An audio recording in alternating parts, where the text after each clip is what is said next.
Hey, sorry about yesterday's video. I'm using Final Cut Studio now and making a lot of mistakes. Never used it before. So hopefully in future videos, smoother sailing.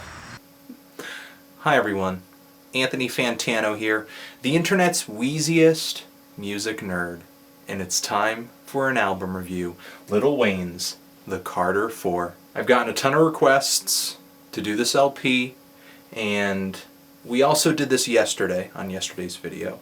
Had Cal Chichesta give some background on the artist that we're reviewing. I figure I'll do it again. Hopefully it'll be better this time. Cal. Thank you, Anthony. Thank you for having me on once again.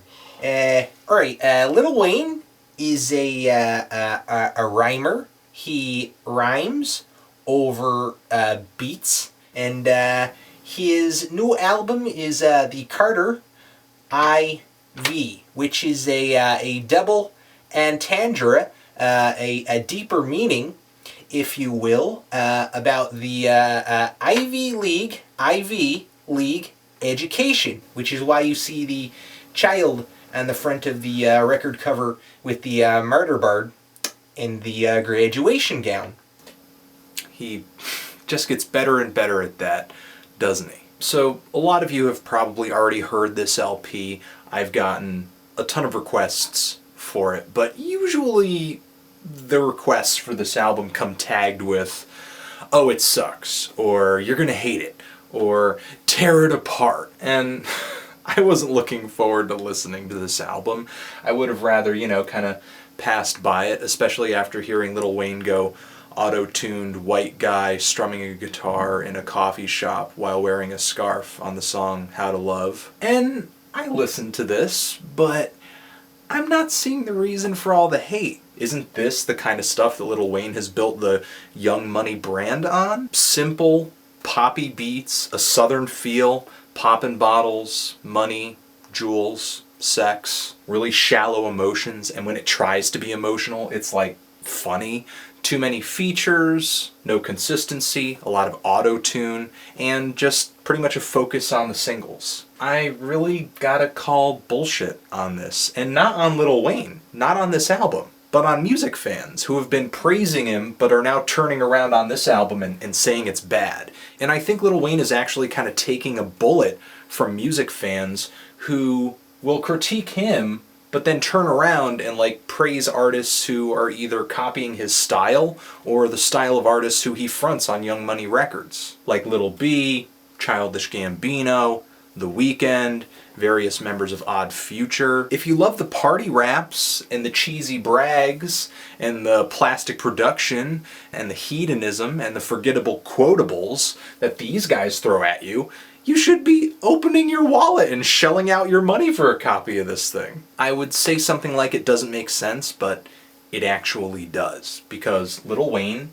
makes bubblegum pop rap. And the thing about bubblegum is that it tastes really good, but everybody knows that nobody swallows it. Me personally, I've never really taken Lil Wayne seriously.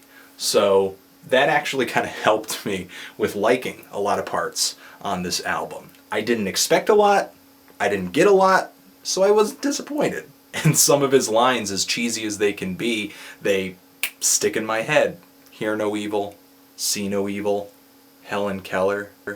To me, it's just a fun, popular sound. I love the Southern fried beats on Mega Man, and especially 6 Foot 7 Foot, which has a repeating vocal sample from Harry Belafonte's Day-O. The way it's executed is almost genius. And I love Lil Wayne's flow on that one. He sounds like almost deranged. I'm liking that track for a lot of the same reasons that I like a lot of tracks on Danny Brown's new release. But you know what, it's not long before I start getting annoyed with tracks on this album, like Blunt Blowin' and Nightmares of the Bottom. They're decent songs, but for some reason, Lil Wayne is totally ripping off Drake's style, and I have no clue as to why he's rapping with the same exact inflection. Drake's even featured on the track She Will, and Wayne and Drake, it's almost impossible for me to tell the difference between the both of them on the song. But if you really want to hear things go downhill on this album, listen to How to Hate, featuring T-Pain.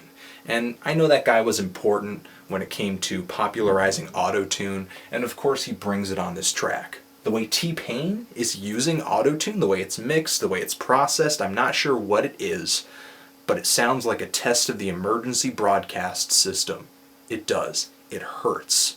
It just like hurts more and more and more until my ears end up burning like they have an STD. And the song Abortion is definitely one, even though the song How to Love is more deserving of the title. The track President Carter is pretty much a laughable attempt at being political and deep and meaningful. I would rather listen to Lil B's point of view on the world. This LP is pretty much just like every other Lil Wayne LP. It's about portraying an image, chasing popular sounds, making money, putting out singles. There are tracks where Bun B and Tech Nine and Andre 3000 and Nas and Busta Rhymes show up to throw verses out, but who cares? Though I like their contributions, it's not like these guys are actually saving the album. So I'm feeling a light to decent 3 on this album. Not the worst thing I've heard this year, but it's definitely not doing anything for me. Not even close. But what do you think of this LP? Do you love it? Do you hate it? Why? And what do you think I should review next? Thanks for watching. Anthony Fantano, Lil Wayne, The Carter 4, forever.